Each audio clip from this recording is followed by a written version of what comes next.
자, 28페이지 자료집입니다. 답안에 보겠습니다. 지금 인감증명서의 발급 신청 보고 있습니다. 일단 인감증명서를 떼달라는 것이 이제 발급 신청이고요. 이때 접수하고 이제 즉시 인감증명서를 발급 교부한다고 되어 있고요. 간략히 보겠습니다. 일단 11통 이상이 이제 다량으로 보는 것인데 11통 이상이 됐을 때는 우리가 별도로 접수증을 이제 줘서 발급 예정 시간을 기재하고 교부하라 이제 그렇게 되어 있습니다. 그리고 이제 지원 시 통지가 있고요. 답안을 보죠. 답안에 발급은 이제 인감증명서에 대해서는 이제 양식에 의해서 법인껏 발급을 합니다. 다만 이제 우리가 부동산 매도용이 있고요, 또 자동차 매도용이 있는데 이때 그 매수자를 쓰게 되지 않습니까? 그때는 공동 매수자가 여러 명일 때는 그 매수자는 이제 우리가 별지로 작성을 해서 쓰는 것이고요. 그 다음에 이제 3번에 인감증명서에는 그 인감하고 인감 제출자에 대한 사항을 기재하는데 이 인감은 등기소에 제출되어 있는 인감과 틀림없습니다 라는 것이 이제 거기에 써 있는 것을 우리는 증명문이라고 그러고요. 그리고 하고 이건 전부 다 이제 요즘은 다 전산으로 되고 있으니까 등기정보중앙관리소 전산 운영 책임관 이름으로 해서 전자이미지관리로 기록을 하게 되겠습니다. 인감증명서에는 특히 등기소라든지 인터넷 등기소에서 발급 사실을 확인할 수 있도록 발급 확인 번호라는 것이 있습니다. 그래서 인감증명서의 아랫부분에 인감과 제출자에 대한 정보를 한 바코드가 찍혀서 스캐너로 복구할 수 있도록 해놨고요. 자, 이제 라번이 중요하죠. 이제 펼쳐놨습니다. 그래서 인감증명서의 발급을 해주지 않는 사람이 있습니다. 자, 이건 이제 우리가 인감증명서 발급이 안 되는 사람은 주로 이제 대표자가 아닌 경우, 대표 자격이 없다든지 그런 경우로 알 수 있고요.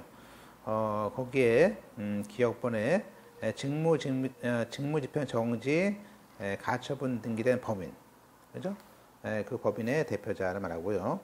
그 다음에 채무자 회생 및 파산 관할 법률에 따라서 그때 회생 절차가 개시됐다든지 또 보존관리 들어갔다든지 또 파산 선고된 그런 등기된 경우에는 그런 회사는 이제 그 회사의 그 법인의 대표자라든지 지배인 대리인을 뗄 수가 없습니다. 이때는 파산관리라든지 회생의 관리인들이 이제 권한을 행사할 것이 되면 그렇습니다.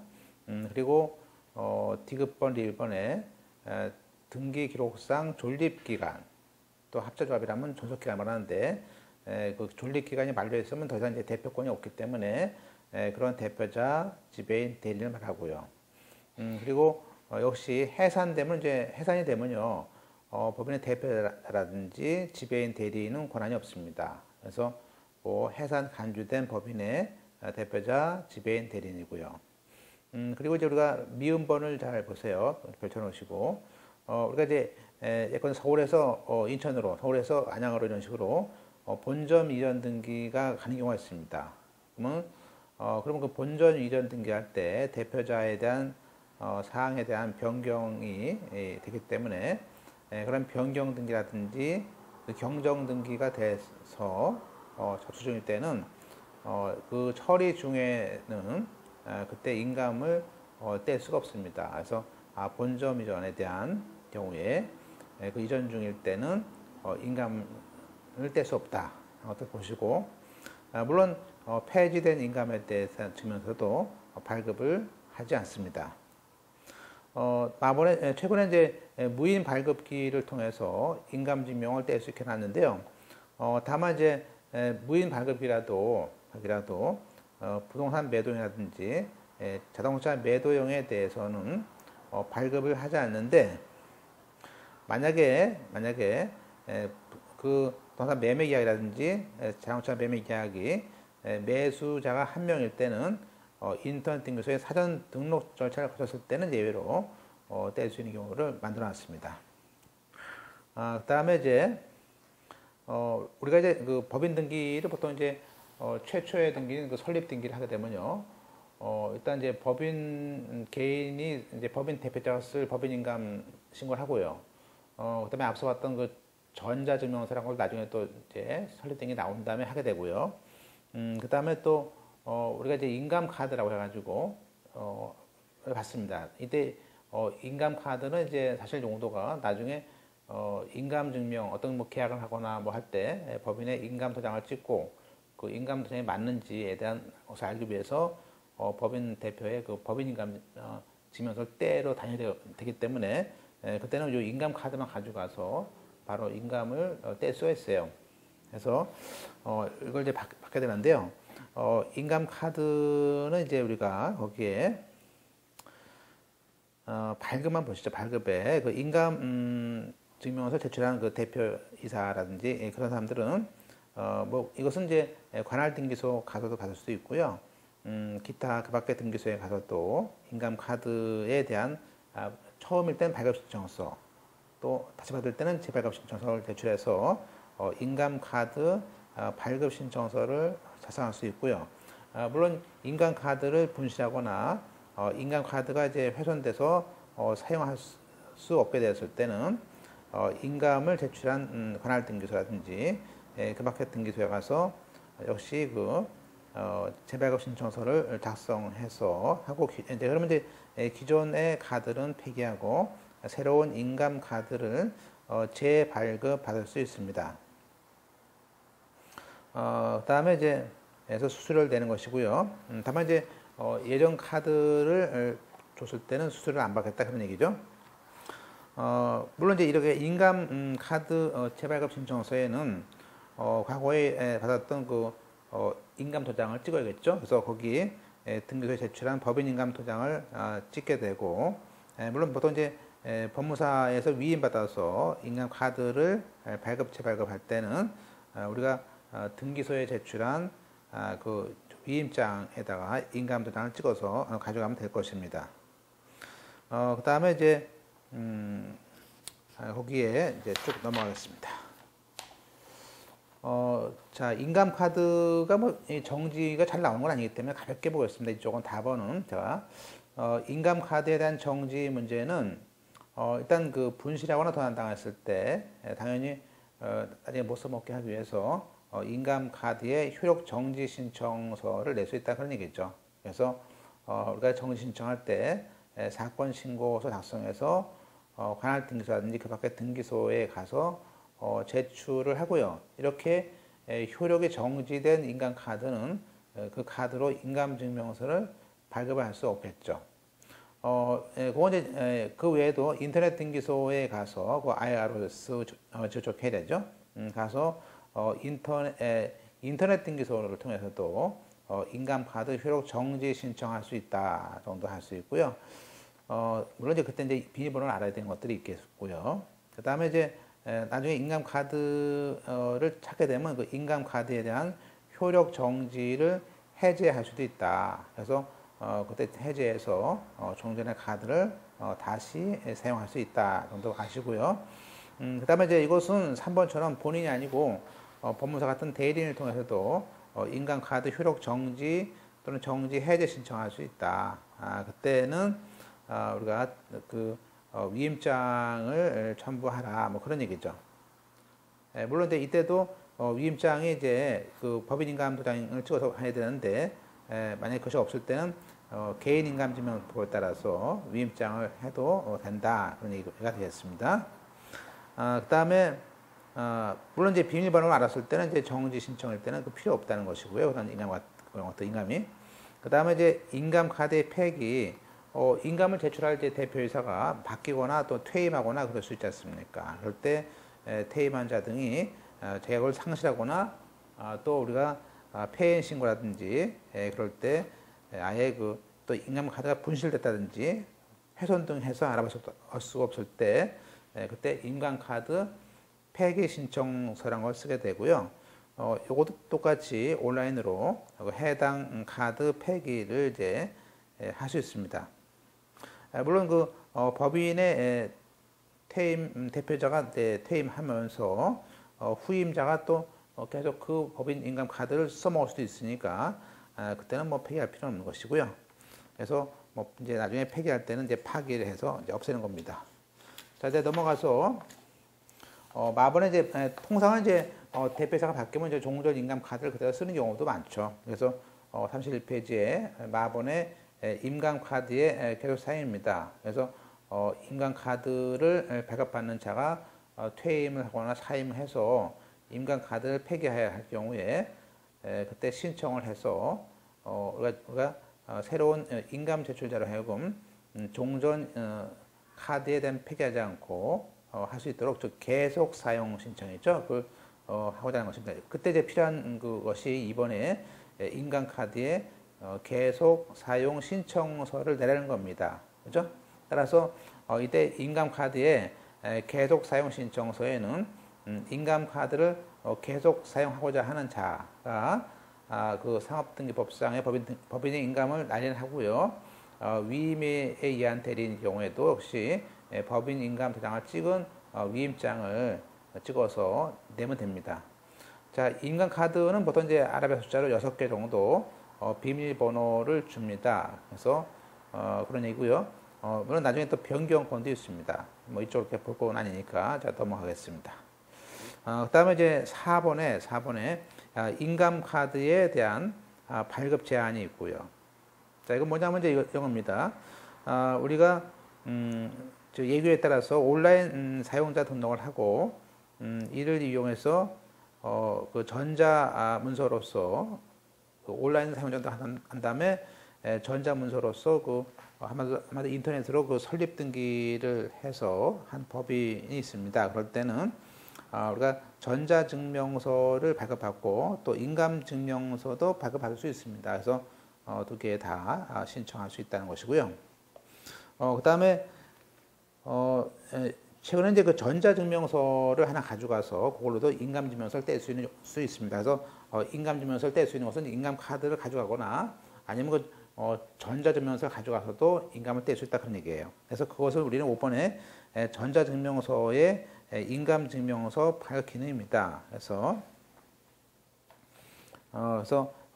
전자증명서의 인감증명서 발급 기능은 전자증명서의 저장 매체의 번호를 4개를 해서 한마디로 인감증명 발급용 비밀번호 6가지로 또 만들어져 있습니다. 따라서 이제 전자증명서를 발급을 할 때 그 인감증명서 비밀번호를 알려줘서 하는 것이고요. 그다음에 나번에 그 전자증명서가 만약에 그 전자서명이라는 기능이 있는데 이 전자증명서의 효력을 정지시키거나 또 효력을 소멸시키더라도 인감증명서 기능은 그대로 영향을 미치지 않고 인감증명서는 뗄 수 있어요. 그러니까 전자서명 기능이 안 되는 것이지 인감증명서의 기능은 우리가 영향을 미치지 않는다. 그 부분 잘 보시고요. 물론 이제 이 전자증명서에 있는 인감증명서 발급 기능에 대해서 효력을 정지할 수도 있어요. 그것도 이제 역시 제출 통해서 또 인터넷 등기소를 통해서 이렇게 효력을 정지할 수 있습니다. 자, 이번에 방금 이번입니다. 인감증명서의 발급 기능의 제부요. 우리가 이제 전자증명서의 이제 경우에 인감증명서 발급 기능이 폐지되는데 다시 인감증명서를 떼고 싶어요. 그거 가지고 그럴 때는 우리가 재발급 신청서라는 것을 작성해서 전자증명서를 제시하면 인감증명서의 발급 기능을 다시 받을 수 있습니다. 물론 그 전자증명서를 발급받은 사람이 그 대표이사가 지위를 상실해서 전자증명서 자체의 효력이 소멸됐을 때는 이러한 인감증명서 발급 기능도 재부여할 수 없다는 것을 알 수 있습니다. 그래서 꽤 양이 많았지만 이렇게 2014년도 11월 달에 나왔던 요 예규가 좀 반영됐기 때문에 여러분이 이걸 통해서 준비하셔야 될 것 같고요. 제가 중요한 거 체크한 것만 이제 보시면 될 것 같습니다. 최근에 그거 외에도 기출문제를 통해서 한번 정리해 보면요. 32페이지에 일단 그 인감증명서의 권한은 그 인감카드로도 할 수 있고 전자증명서로도 할 수 있다. 그 다음에 관할 외로 본점을 이전하더라도 우리가 구관할 등기소에서 인감카드를 계속 사용할 수는 있다. 그래서 별도로 계속 사용 신청서를 제출할 필요는 없다. 그런 얘기고요. 그 다음에 우리가 이제 설립을 할 때, 처음에 설립을 할 때는 아직 법인 인감이 없지 않습니까? 그래서 거기에 설립을 위한 상호 가등기라든지 또 본점을 지날 때, 그 A에서 B로 지날 때, 그때의 경우에는 우리가 그 대표자의 인감증명서 찍어라. 그건 있을 수 없는 얘기죠. 아직 없기 때문에 그때는 이렇게 설립을 위한 경우인지 본점, 설립은 두 가지예요. 설립을 인정하거나 설립에 의한 가등기 하거나 본점을 인정하는 가등기 할 때는 아직 법인 인감이 나오지도 않았고 없습니다. 될 수도 없어요. 그러니까 그 인감을 제출하라는 표현은 틀렸다 볼 수 있습니다. 그래서 우리가 따라서 거기에 주식회사나 유한회사의 설립에 의한 설립과 관계된 가등기, 또 본점 이전 가등기에 관해서는 우리가 그 인감에 대한 규정은 적용되지 않겠다라는 것들이 이제 그런 소리입니다. 주의해 보시고, 그다음에 이제 넘어가서 우리가 보통 이제 인감을 처음에 제출할 때는 그 인감 제출자가 대표자니까 그 사람에 대한 사항을 기재합니다. 그리고 사용할 인감을 날인한 인감신고서하고 그 인감대지라는 것을 같이 관할등기소에서 제출을 하면 됩니다. 다만 이제 상호등기법상 그 전자신청을 할 때는 우리가 전자신청에 대해서는 그 인감대지라는 종이 같은 걸 내지 않습니다. 그래서 거기 인감 대지는 필요 없다. 그 부분이 틀린 것이죠. 대지를 함께하는 것이 아니고 인감 대지는 필요 없다는 것이고, 우리가 이제 도산법상 우리가 이제 최근에는 그 회생을 할 때는 채무자 회사의 대표자가 있고 또 대표자를 보통 이제 배제하고 예전에는 배제하고 제3자를 그 회사의 관리인에 뒀습니다. 그런데 이제 최근에는 그 채무자 법인의 대표자를 관리인으로 두는 경우도 있습니다. 그걸 우리는 우리가 간주 관리인 해가지고 관리인에 간주된단 말을 하고 있습니다. 그럴 때도 법인의 대표자는 새롭게 인감을 제출해서 인감증명서를 받는 것을 이제 알 수 있고요. 그 다음에 이제 우리가 상호가 바뀌거나 또 본점이 이전됐을 때 그러면 그 인감증명서의 대지의 본점이 누군지 상호가 뭔지 또 대표가 누군지 써 있거든요. 그래서 그런 내용에 대한 변경이 있기 때문에 우리가 다시 인감을 재제출하는 것들을 재제출하는 것이 있습니다. 이제 그게 우리가 얘기하는 인감의 재제출이다 볼 수 있고요. 앞서 봤듯이 그 폐지된 인감에 대해서는 얘기도 발급을 하지 않는 걸 알 수 있습니다. 그다음에 이제 우리가 임시이사라는 것에 대해서는 그 임시이사에 대해서는 우리가 민법상 법인이죠. 학교법인. 그래서 우리가 학교법인 같은 경우에는 이제 예산 아니고 임시이사는 등기할 수가 없습니다. 임시이사는. 그래서 우리가 등기할 수 없기 때문에 당연히 법인 인감증명서도 발급이 안 되겠죠. 또 우리가 기출문제 봤듯이 아까 그 이루 봤듯이 그 해산 간주라든지 이렇게 된 회사의 경우에는 우리가 대표이사의 직이 이제 없어지는 것이죠. 그래서 인감증명을 발급할 수 없습니다. 또 그번에 채무자 회생이 돼서 이제 그 채무자 회사가 회생 절차가 개시됐을 때는 더 이상 대표이사가 재산에 관한 행위 같은 것을 할 수 없습니다. 따라서 그때는 대표이사의 인감증명은 발급받을 수 없고 그때는 그 관제인이 다 업무를 처리를 하는 것이고요. 또 마찬가지로 본점 이전의 처리 중의 경우에는 그 사이에는 대표자의 인감을 뗄 수 없다는 것을 알 수 있습니다. 그 밖에 우리가 인감증명에 대해서는 이제 우리가 인감증명에 대해서는 그 법인의 대표가 아닌 대표권이 없는 사람에 대해서는 발급이 안 되기 때문에 거기에 그냥 이사, 또 유한회사의 감사, 또 촉탁한 사람, 또 한 명회사에라도 무한책임사원 중에서 특히 대표권이 없는 무한책임사원 이런 사람들은 다 대표권이 없기 때문에 인감증명 발급은 안 된다는 것이고요. 아까 해상 간주 또 나왔었죠. 그래서 반복됐다는 것들을 보실 수 있습니다. 또 나가서 주식회사의 대표이사라도 직무집행 정지가 됐을 때는 역시 정규직 때는 그 인감증명을 발급을 안 해주겠죠. 그래서 그다음에 이제 우리가 한 개 법인에 대표하는 사람이 여러 명일 때는 우리가 여러 명일 때는 보통 등기 신청은 우리가 각자 되기 때문에 각자 할 수 있습니다. 그래서 우리가 그럼 만약에 한 개 법인의 대표자가 여러 명일 때는 그 대표자만 인감을 제출해도 되는데 예외적으로 공동대표 행사로 공동대표다 했을 때는 공동대표일 때는 전원의 인감이 필요하다는 것이고 그래서 각자 대표와 공동대표는 다른 개념이구나 알 수 있고요. 지배인은 이제 우리가 법인 대표는 반드시 인감을 제출하는 자고요. 여기서 그 지배인은요 인감을 제출할 수 있다가 표현이 맞습니다. 그래서 그 사람은 제출할 수 있다가 맞고요. 또 나중에 배우게 되지만 각종 이제 취임 순납서 이사, 감사, 대표이사가 자기가 그 이사 임원의 지위에 취임을 승낙하는데 그 취임을 승낙한다는 그 취임 승낙서에는 승낙자의 그 동의를 받아야 되는데 그 취임 승낙자의 인감 도장을 찍습니다. 그때 인감은 이제 개인 인감 증명서를 찍어서 그 개인의 인감 증명서까지 가져오는 것이고 그다음에 이제 또 나중에 이제 다시 배우는 얘기지만 대표이사가 이제 종전에 임원을 임기를 남겨두고 계속 3년 단위로 보통 임원이 임기가 있는데 대표이사가 이제 중임 다시 또 그죠? 계속 중임을 하거나 또 중간에 사임하는 경우가 있겠죠. 한 번 더 하는 경우 사임하는 경우가 있는데 그때 우리가 중임이라든지 사임할 때 그때 사임서라든지 그때 자기가 사임을 승낙한다라는 도장을 찍고 인감증명이 필요합니다. 그때 인감증명 즉 개인 인감증명 가져도 되고요. 일단 대표니까 법인 인감증명서를 가져와도 됩니다. 그런 얘기고요. 그다음에 이제 우리가 일본에 거주하는 재외국민이 우리가 일때는 일본일 때는 일본국에 있는 인감증명도 된다는 것들이 이제 우리가 알 수 있고요. 그다음에 이제 그래서 우리가 등기에서 필요한 각종 이제 서류 같은 것들을 좀 봤었고요.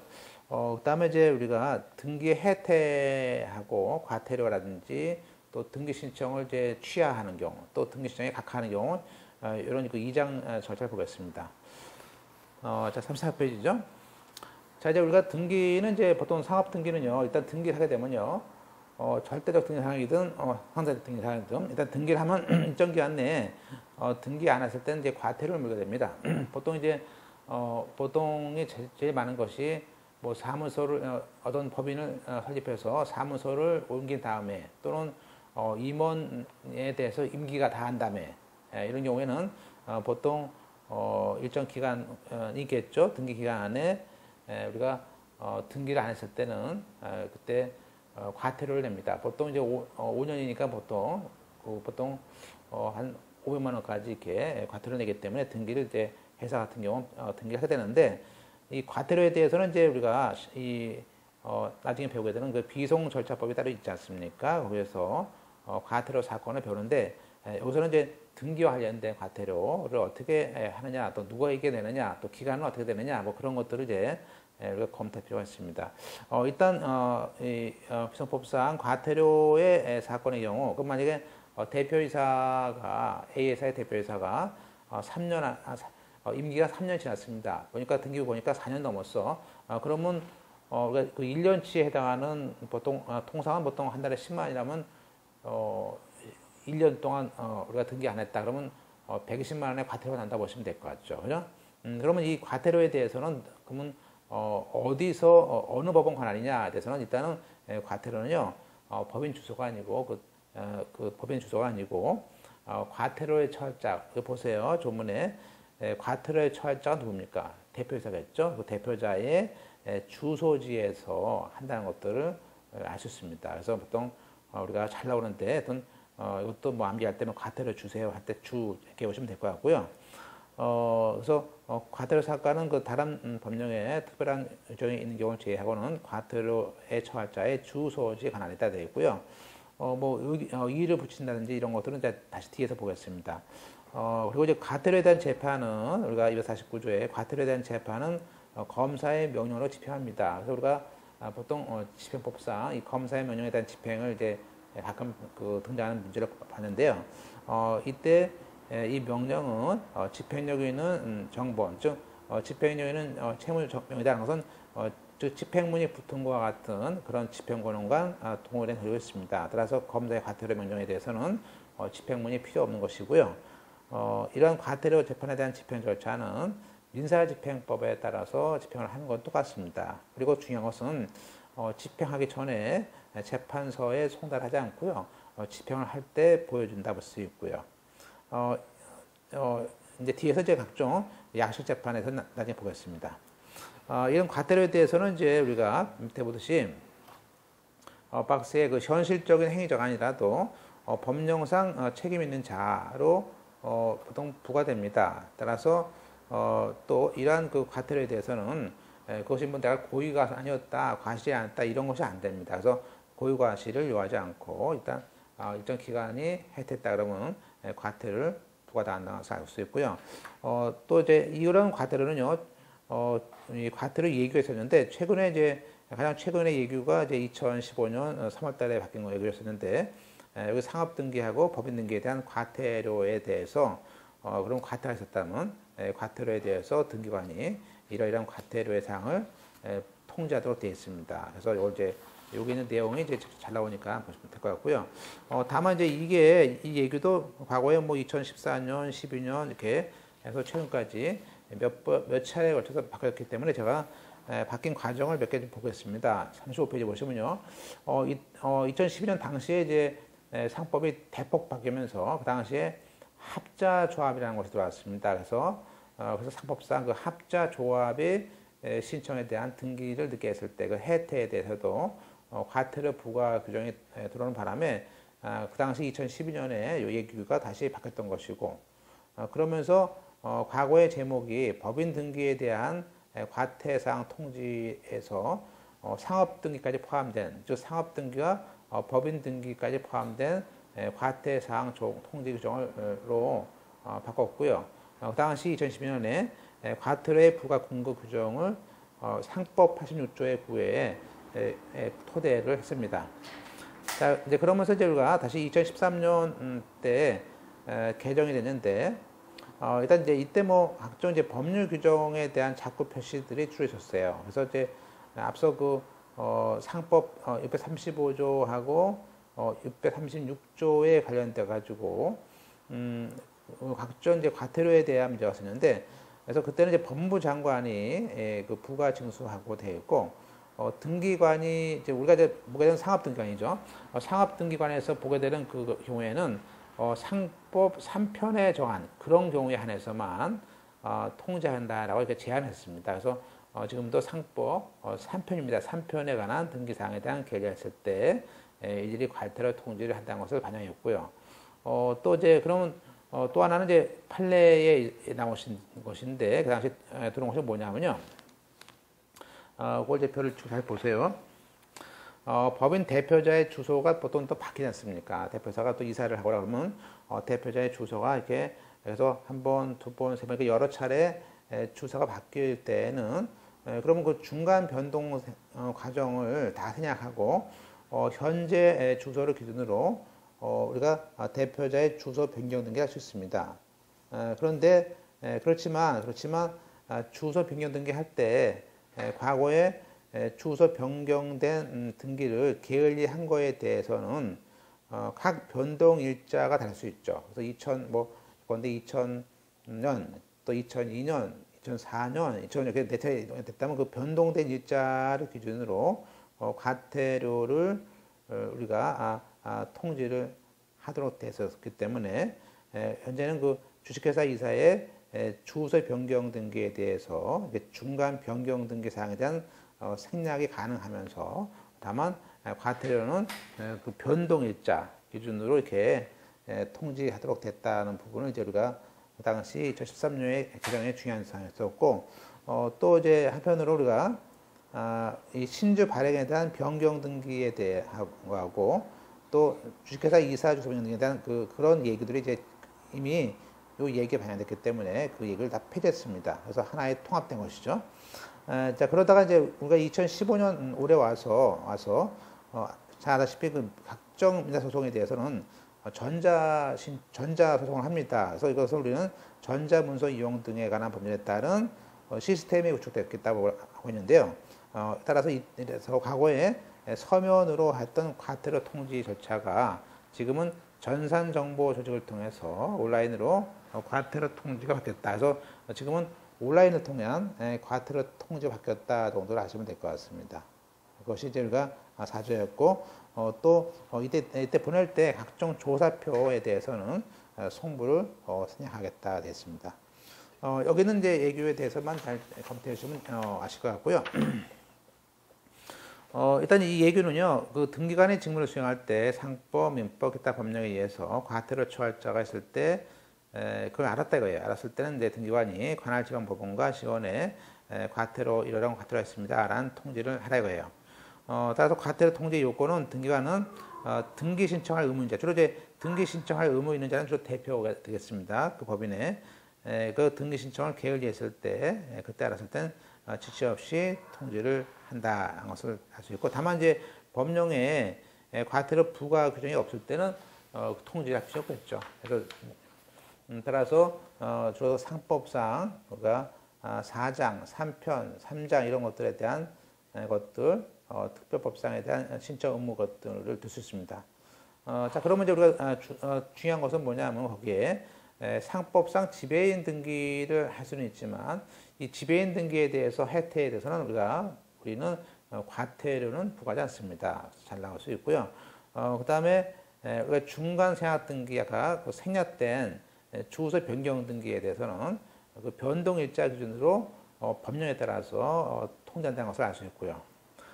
또 이 항의 등기 기간은 보통 법령의 정한 기간이 만료된 날짜부터 만료된 다음 날부터 기산을 합니다. 예컨대 법인 같은 경우에는 주식회사인 경우가 있고 유한회사, 민법파산 법인인데 그런 법인의 대표이사, 임사, 감사 같은 임원들이 그 임기가 만료로 인해서 또는 사임으로 인해서 만료로 인해서 사임으로 인해서 퇴임이라는 등기를 합니다. 그럴 때 근데 문제는 뭐냐면 법률과 정관에 그 인원수를 채우지 못하게 되는 경우가 있습니다. 그러면 법률에 자기 정관에 3명이라고 되어 있는데 이사가 3명 중에 1명이 임기가 끝났어요. 사임했어. 그러면 그렇더라도 그때는 그때는 퇴임 등기를 할 수가 없게 됩니다. 왜냐하면 퇴임 등기는 결국에는 임기 만료 다음 날 해야겠지만은 우리가 결국에는 인원수를 계속 채울 때까지는 즉 새로운 사람이 취임될 때까지는 퇴임이 안 되니까 결국에는 그 사람의 퇴임 등기 기간은 그 후임의 대표이사가 들어온 날, 즉 후임의 대표이사, 후임의 감사, 후임의 이사 등의 취임한 날부터 우리가 퇴임을 한 걸 보니까 그만큼 그죠? 그 기간이 해태한 기간이 그 사이라는 것을 알 수 있습니다. 그래서 취임 그때 취임부터 계산한다는 점이 그런 얘기고요. 과태료 부과 대상자는 이제 등기관이 그 등기 혜택 책임 있는 자가 있건데 지위를 그 대표이사의 지위를 상실한다 하더라도 이때는 그 과거의 상실자에 대해서 과태료를 통제하라. 따라서 새로운 대표이사가 아니고 종전 대표이사한테 하라 그런 얘기죠. 따라서 등기에 책임이 없는 현재 대표자, 합자조합의 업무 집행 대리권 갖는 자도 대표자니까 이런 대표자에 대해서 통지를 하면 안 될 거다 이거죠. 또 4조의 과태사항의 절차는 이런 과태사항의 통지를 한 경우에는 법령에 규정이 있는 경우를 제외하고는 어떤 양식에 의해서 하게 되는데 어떤 그렇게 등기를 게을리한 대표자라든지 또 합자조합의 경우에는 업무 집행 대리권이 있는 자의 어디다가요 주소지에 대한 것인데 이때 지금은 전산 정보를 할 수 있다 이런 조문이 들어왔기 때문에 그 전산 정보에 대한 것들을 우리가 강조를 드린 겁니다.